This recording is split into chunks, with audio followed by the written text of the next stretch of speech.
नमस्कार, मैं नेहा पाल और आप देख रहे हैं धर्म ज्ञान। 2025 एक ऐसा साल जो कई लोगों के लिए काल बनकर आया, जिसने आते ही कई परिवार तबाह कर दिए। इस साल के पहले महीने में ही कुंभ में भगदड़ हुई, जिसमें सैकड़ों लोगों की जान चली गई। पहलगाम आतंकी हमला हुआ, जिसने कई महिलाओं को विधवा कर दिया, जिसकी वजह से युद्ध जैसे भयंकर हालात भी बन गए।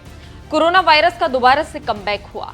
इतना ही नहीं, जून के महीने में गुजरात के अहमदाबाद एयरपोर्ट से लंदन जाने वाला विमान भी क्रैश हो गया, जो अपने साथ कई मासूमों को ले गया। इस साल में हो रही घटनाओं के बारे में सुनकर हर किसी की आंखें नम हैं। हर कोई भगवान से बस यही प्रार्थना कर रहा है कि आने वाले 6 महीने सभी के लिए अच्छे हों।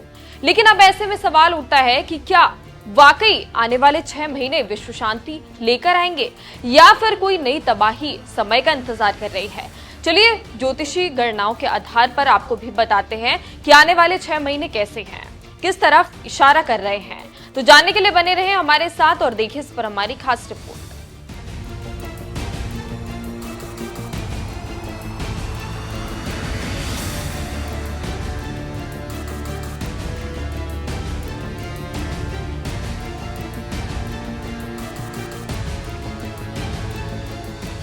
जिस तरह से 2025 के 6 महीने कई लोगों के लिए काल बनकर आए, अब बाकी बचे 6 महीनों में क्या होने वाला है, आज यह सवाल हर किसी के मन में घर कर बैठा है। हर कोई बस भगवान से यही उम्मीद लगाए बैठा है कि आगे आने वाले 6 महीने हमारे लिए कोई मुसीबत लेकर ना आए।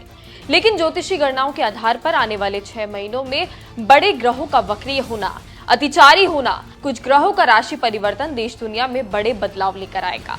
अमर उजाला के जरिए पंडित मनोज कुमार द्विवेदी ने अगले 6 महीनों के लिए एक बेहद ही खतरनाक भविष्यवाणी कर दी है।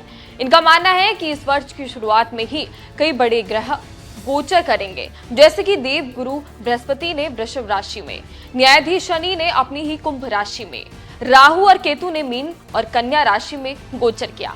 हालांकि यह गोचर बेहद ही महत्वपूर्ण भी था, लेकिन एक ही समय में इतने ग्रहों का एक साथ गोचर करना कोई सामान्य घटना नहीं थी। और अब यही देवगुरु बृहस्पति का अतिचारी होना एक बार फिर देश दुनिया के लिए मुसीबत बनेगा। 12 जुलाई से 28 जुलाई के बीच का समय ग्रहों की विशेष स्थितियों के कारण काफी कठिन होने वाला है। भले ही बृहस्पति 9 जुलाई को उदित होंगे, लेकिन गति अतिचारी रहेगी। शनि भी पुनः वक्री होकर कुंभ राशि में प्रवेश करेंगे, जहां पहले से ही राहु मौजूद होंगे। ये संयोग बेहद ही नकारात्मक प्रभाव ला सकता है। दूसरी ओर ठीक सामने की राशि में मंगल और केतु की युति बनी रहेगी और मंगल 28 जुलाई तक सिंह राशि में गोचर करेंगे। मंगल का ये प्रभाव उग्रता और अशांति की ओर इशारा कर रहा है। इन ग्रहों की इन विशेष स्थिति के चलते इस अवधि में प्राकृतिक आपदाएं जैसे भूकंप, बाढ़, भारी बारिश और जल प्रलय होने की संभावनाएं हैं। इतना ही नहीं, कई देशों के बीच तनाव, युद्ध जैसे हालात, वायुयान दुर्घटनाएं या फिर किसी राजनेता के जीवन को खतरा होने की आशंका भी जताई जा रही है। इसलिए इस समय में सावधानी के साथ सतर्कता रखना बेहद ही जरूरी है।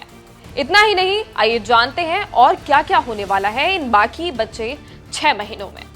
नवंबर तक देश दुनिया में और भी कई असामान्य घटनाएं होंगी, ये निश्चित है। भारत को भी अपने पड़ोसी देशों से सावधान रहने की जरूरत है, क्योंकि वे भारत को नुकसान पहुंचाने के लिए किसी भी साजिश को अंजाम दे सकते हैं।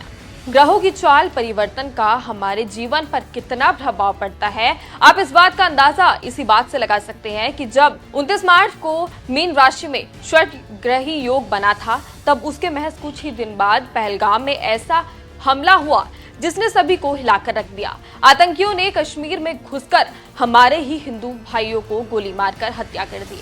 इतना ही नहीं, 7 जून को मंगल सिंह राशि में केतु के साथ प्रवेश कर गए, जो कि अग्नि तत्व की राशि है, जबकि राहु वायु तत्व की राशि कुंभ में पहले से ही मौजूद था, जिस कारण विध्वंसकारी योग बना। बृहस्पति के अस्त होने से जीवन रक्षक शक्ति कमजोर हो गई और रहस्यमय ग्रह राहु के प्रभाव से अचानक दुर्घटना घटी और यही संयोग ने अहमदाबाद से लंदन जा रहे विमान को आग की चपेट में ले लिया और इस दुर्घटना में लोगों की मौत हो गई।